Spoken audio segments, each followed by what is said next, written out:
Hey, what is up everyone? In this video, I want to talk about Zillow and also Peloton, what I've learned from it and what I decided to do with my position. At the same time, towards the end of this video, I'm going to answer some of your questions and also do a personal plus channel update just so that you know what I've been working on to hopefully make this channel better in the future. Now, before I get started, no, this video is not financial advice or recommendation to do anything. And without further ado, I am just going to jump right into it. So Zillow is an American real estate company that had a substantial correction from Feb to around October, which was a 60% type correction.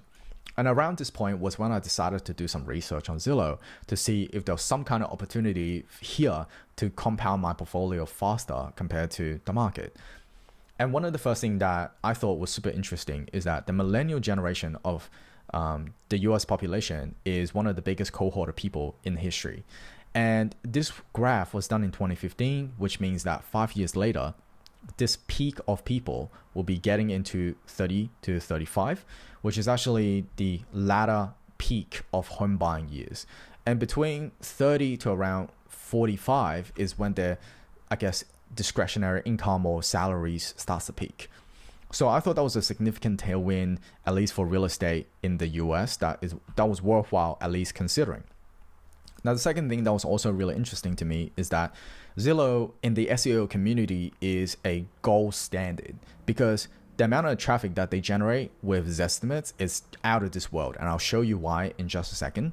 Well, I'll show you in just a second. At the same time, because they were able to nail SEO, their gross margin on the IMT side of the business, which is where they sell leads to real estate agents, it's really high. From 2014 to around 2017, before they started to get into iBuying, I think between 2018 and 2019, the gross margin is anywhere between 88 to 90%, which is huge. And the way that they're growing was tremendous. It was a really, really interesting business, at least to me. And just to put things in perspective, the SEO traffic, which is the free traffic that you get from Google, when you look at Zillow, they said that they're currently generating approximately 200 million sessions organically in the website. Now, the tool I'm using, which is called Ahrefs, generally is a conservative estimate. So whatever that you get on your website will always be higher than what you see here. But this is a really good, at least, indicator. Now, you can see that they are estimating Zillow to generate approximately 65 million sessions a month. And if we compare Zillow with the closest competitor to Zillow, which is Redfin, they generate 7 million. This is like two universes apart when it comes to organic traffic. This is not the traffic you pay for at all. So, well, actually, if you also compare that to Opendoor, which is not a fair comparison because Opendoor doesn't really generate traffic off Google in order to monetize that. That's not their business model. They are generating a fraction of that, but this is not a fair comparison. Now, what I'm trying to say with this is that Zillow, because they've done this so well, that they control a huge flow of real estate traffic online. And if you can do that, it's yours to lose, right? You have the ability to monetize way better than everything else. Everything else comes down to execution. So that was one of the main reasons why I was really, really interested in Zillow. And at the same time, the co-founder CEO, Rich Barton, is a legend in Silicon Valley. He has founded Expedia, Glassdoor, and now Zillow. And previously, he was with Bill Gates during the dot-com era as well. So from a management team standpoint, they are as good as it gets, right? When they decided to quit the iBuying business, the market did not like that whatsoever because when Rich Barton came back as the CEO and when he decided to get into iBuying, this was the act 2 for Zillow to turn Zillow into a even bigger company, even bigger juggernaut, if you will. And the market did not like that. It corrected pretty substantially from around $90 all the way down to 65 before it rebounded briefly to around 68 and now back down to around 66. What really bothered me in this transcript, in this earnings call, where they announced that they are quitting iBuying, is that actually, firstly, when you take a big bet and you acknowledge that you made a mistake and you cut your losses really quickly so that you can redeploy the capital to grow the business elsewhere, that's very it's incredibly difficult to do that. And also it takes a lot of courage and humility to be able to acknowledge that, right? So I've got to give them kudos for that.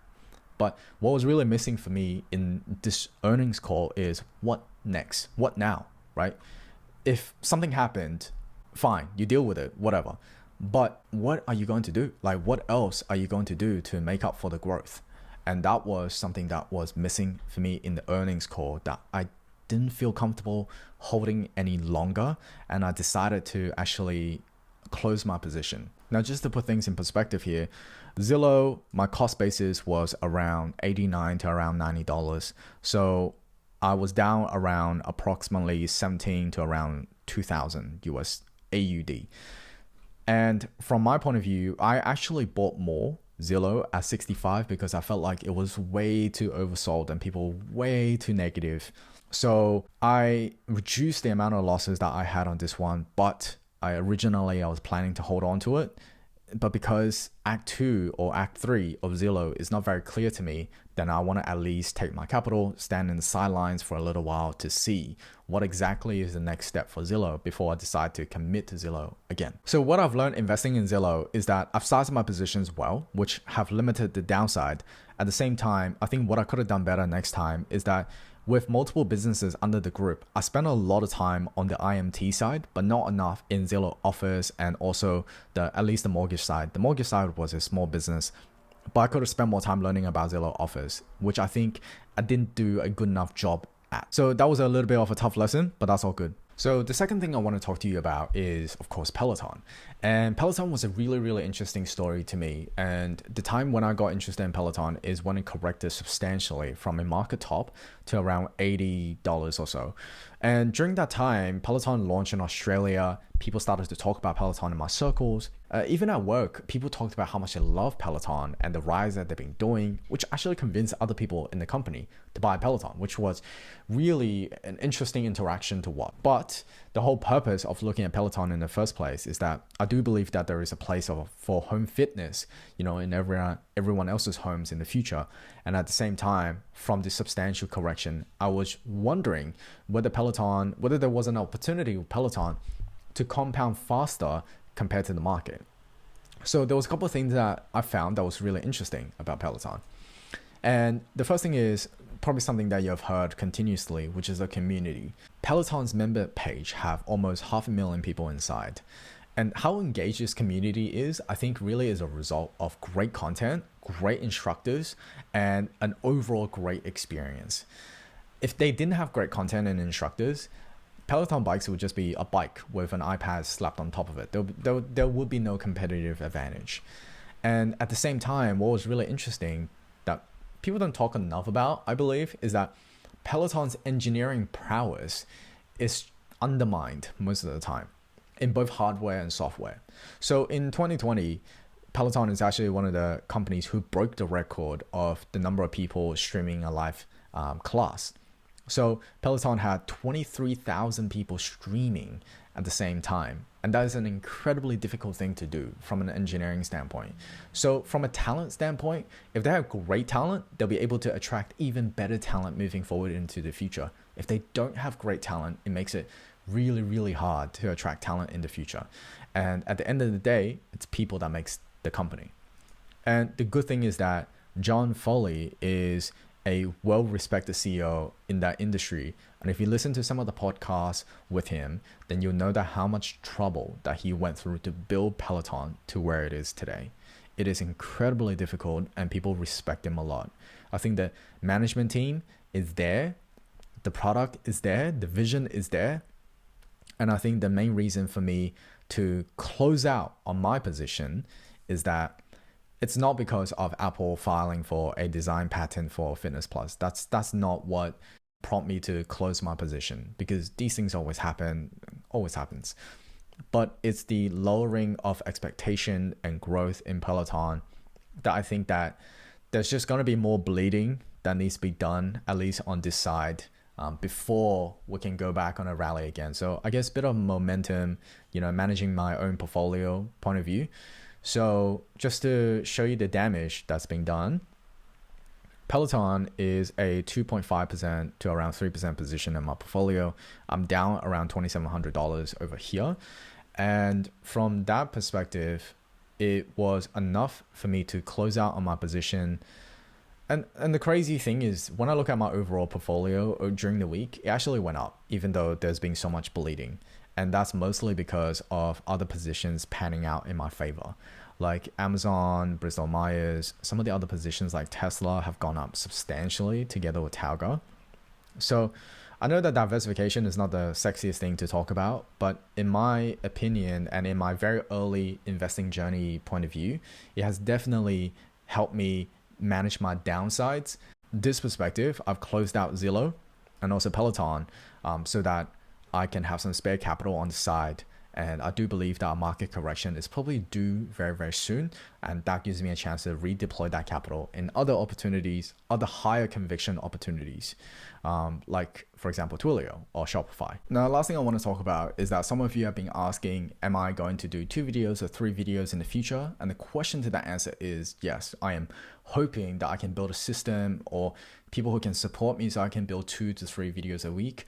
But I just want you to know that these videos take a lot of time to research, and my time is very much invested in the new company that I'm currently at, that I'm no longer just a product manager, but I'm looking after a team of people to grow the company as quickly as I can. Now, the reason for going into the company that I also want to explain is that it was really important to me to keep growing both as a professional and also as an investor, because if I can't grow myself, how am I ever going to grow the knowledge that I have and also this channel as well? So I just want you to know that as much as I want to do 2 to 3 videos a week, I have still a lot of improvements that I have to do in myself before I can provide as the most value to you. So YouTube is a long-term endeavor for me, which means that it's a 5 to 10 year thing for me. So for me to do a really good job over this period, I have to invest in myself to make sure that my cup is full so that I can share more with you. If you survived all the way to the end, thank you. You are the real MVP. And if you did learn something new, it would mean the world to me if you could gently smash the like button somewhere around there, subscribe to my channel so that when I release future content, you'll be the first one to know. As always, Otto will always do the honors, and I'm gonna see you very, very soon.